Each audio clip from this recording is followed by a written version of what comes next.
శ్రీకాళహస్తి యొక్క పురాణ గాథలో సాలీడు శ్రీ భక్తి ఎంతో విశిష్టమైనది. ఈ వీడియో ద్వారా శ్రీకాళహస్తిలో సాలీడు చేసిన అద్భుతమైన సేవ మరియు ఆ క్షేత్ర నామ విశిష్టతను క్లుప్తంగా తెలుసుకోండి. లోగడ తామ్రపర్ణి నదీ తీరంలోని అగ్రహారంలో నివసిస్తుండిన సత్యసకుడను బ్రాహ్మణునకు అతని గతజన్మ పాపఫలం వల్ల ఒకానొక కుమారుడు ఉదయించాడు. వానికి కువిందుడు అని నామకరణం చేశాడు తండ్రి. కాలక్రమంలో సావాస దోషం వల్ల దుర్మార్గుడయ్యాడు కువిందుడు.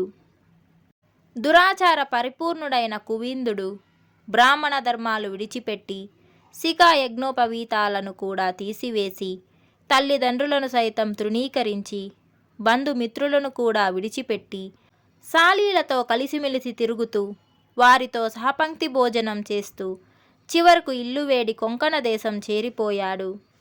ఆ దేశంలో అత్యంత ధనసంపన్నుడు నిరంతర రోగిగ్రస్తుడు అయిన పాటలుడు అనువాని ఆదరణతో అతని ఇంటిలోనే ఉంటూ క్రమంగా వానికి అభిమాన పాత్రుడయ్యాడు. పాటలునికి పుత్ర సంతతి లేనందువల్ల తన ఏకైక కుమార్తెనిచ్చి పెండ్లి చేశాడు. అల్లుడైన కువిందుని పేరు కూడా మార్చి కరబుడు అను మరో పేరుతో స్థిరపడ్డాడు. బట్టలల్లడంలో కరబుడు అత్యంత నేర్పరి కనుక మామగారి సాయంతో వ్యాపారాభివృద్ధి చేసి అనతి కాలంలోనే అపరిమితమైన ధనం ఆర్జించాడు. రోగపూరితుడైన పాటలుని మరణాంతరం కరబుడు పాటలుని స్థిర చరాస్తులకు ఉత్తరాధికారి అయ్యాడు. కరబుడు తాను సంపాదిస్తున్న ద్రవ్యంతో ఇతరులకు సహాయపడుతూ గోదాన భూదాన కన్యాదానాది సత్కారాలొనరిస్తూ గణనీయమైన ఖ్యాతిని కూడా సముపార్జించుకున్నాడు. కాలం కలిసి రావడం వల్ల ఎంతగా ఖర్చు పెడుతున్నా వ్యాపారాభివృద్ధి వల్ల వాని ఆదాయం పెరుగుతూనే ఉంది. అంచేత వాపి కూప తటాకాదులను కూడా నిర్మింపసాగాడు వాడు. ఇలా బహుజనోపోగ్యములైన సత్కార్యాలకు ఎంత ధనం ఖర్చు పెడుతున్నా వాని ఐశ్వర్యం 3 పువ్వులు 6 కాయలుగా వర్ధిల్లుతూనే ఉంది. వాని ఉత్తమ కార్యాచరణ వల్ల ప్రజలలో వాని పేరు ప్రతిష్టలు కూడా ఇనుమడించాయి. నిరంతర దాన ధర్మాలు కొనసాగిస్తున్న ఐశ్వర్యాభివృద్ధి పొందుతుందే కానీ ఏమాత్రం కూడా తరగడం లేదు. కరబుని ఐశ్వర్యాభివృద్ధి గమనించి దానిని ఎలాగైనా అపహరించాలను దురుద్దేశంతో ఒకానొక పాషాండుడు కరబుడితో స్నేహం చేయసాగాడు. పాషాండ మైత్రి ప్రభావం వల్ల కరబుడు క్రమంగా ధార్మిక కార్యాచరణ తగ్గించాడు. పాషాండుడు కరబుని మనసు మార్చాడు. కరబుడు పాషాండునికి ఆత్మీయుడుగా మారిపోయాడు. పాషాండుని మాట వేదవాక్యంగా కొనసాగింది. క్రమంగా కరబుడు వైదికాచార ధర్మాలు కూడా విడిచిపెట్టి పాషాండ ధర్మాలు అనుసరింపసాగాడు. మద్యపాన మదోన్మత్తుడయ్యాడు కరబుడు. వ్యభిచారం, జూదం, త్రాగుడుపై మూటిలో మునిగిపోయాడు వాడు. అన్ని అధికారాలు పాషాండుని పరమయ్యాయి.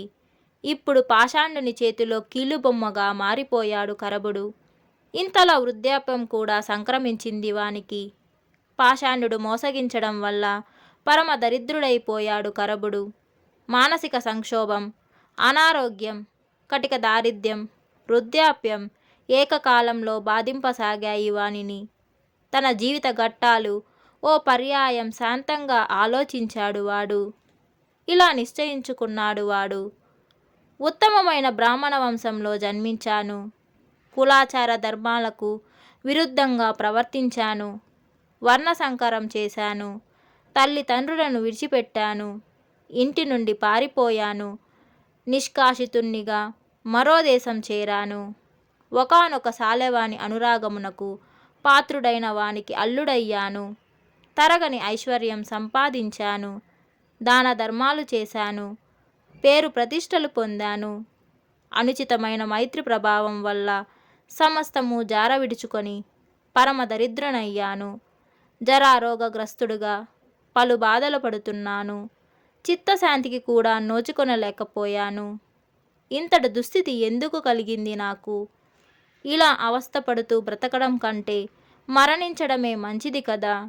ఇలా దీర్ఘంగా ఆలోచిస్తున్న తరుణంలో ఒకానొక బ్రాహ్మడు అతని చెంతకు వచ్చి శివలింగమునకు వస్త్రం అభిలషించాడు.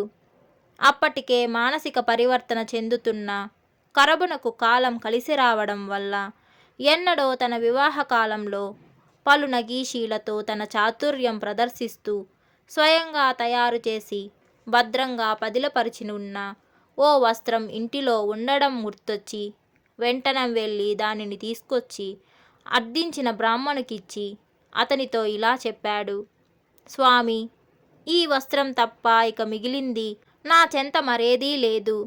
జీవిత చరమదశలో ఉన్నాను. వర్ణ సంకరం చేసి తంతువాయుడైన బ్రాహ్మణుణ్ణి. కుల సంకరం వల్ల లభించిన విద్యలో నా నైపుణ్యమంతా ఈ వస్త్రంలో చూపెట్టాను. ఇన్నాళ్ళు నా ప్రాణంతో సమానంగా కాపాడుకుంటూ వచ్చాను దీన్ని. పరమేశ్వరునకు సమర్పించండి దీన్ని. కొంత ఉపశమనమన్నా లభిస్తుంది అంటూ సాష్టాంగంగా నమస్కరించాడు. నమస్కరించిన ఉత్తర క్షణమే పరమపదించాడతడు. ఇలా అవసాన దశలో శివలింగమునకు వస్త్రదానం చేస్తూ మరణించిన కరబుకు దాన ప్రభావం వల్ల శ్రీ సాలెపురుగుగా జన్మించాడు దక్షిణ కైలాస క్షేత్రంలో. సాలెపురుగు పూర్వజన్మ వాసన బలం వల్ల ప్రతిదినం బ్రహ్మీ ముహూర్తంలో నిద్ర నుండి లేవడం, పరమేశ్వర నామస్మరణతో సువర్ణముఖి నీటి తుంపరలలో స్నానమాడడం, పరిశుద్ధంగా స్వామివారి ఆలయంలో ప్రవేశించడం, గర్భాలయంలో వాయులింగ స్వరూపంతో ఒప్పారుతూ ఉన్న మహాదేవునకు ముమ్మారు ప్రదక్షిణ సల్పి నమస్కరించడం, తన ఉదరం నుండి వెలువడుతున్న తంతువులతో కైలాస పర్వతంలో ఏ దృశ్యాలుంటాయో అలాగే నందికేశ్వరుణ్ణి, పలు విధాలైన పుష్పాలను, కల్పవృక్షాలను, ప్రాకారాలను, సౌధాలను, గోపురాలను, విమానాలను, మండపాలను, గవాక్షాలను, రథాలను, కలశాలను, ధ్వజాలను, ఛత్రాలను, చామరాలను ఆదిగా గల వాటినంతా అల్లి పరమేశ్వరార్చన చేస్తుంది. తరువాత మానసికంగా పూజించి షోడశోపచార పూజ పూర్తి చేస్తుంది. ఆ పైన సాష్టాంగ నమస్కారం చేసి సంతృప్తితో ఆలయం నుండి వెలువడి తన ఉదర పోషణ చేసుకుంటుంది. ఇది దాని నిత్యకృత్యం. ఇలా తంతువాయక్రిమి బహుకాలంగా నియమబద్ధంగా ఆరాధిస్తుండడం వల్ల పరమానంద భరితుడైన పరమేశ్వరుడు చైత్రశుద్ధ చతుర్దశి ఉత్తరాభాద్ర నక్షత్రయుక్త సోమవారం నాడు ఆ క్రిమి నిర్మించిన పూజా ద్రవ్యాన్ని ఆలయంలోని అఖండ దీపశిఖ చేత దహించి వేశాడు.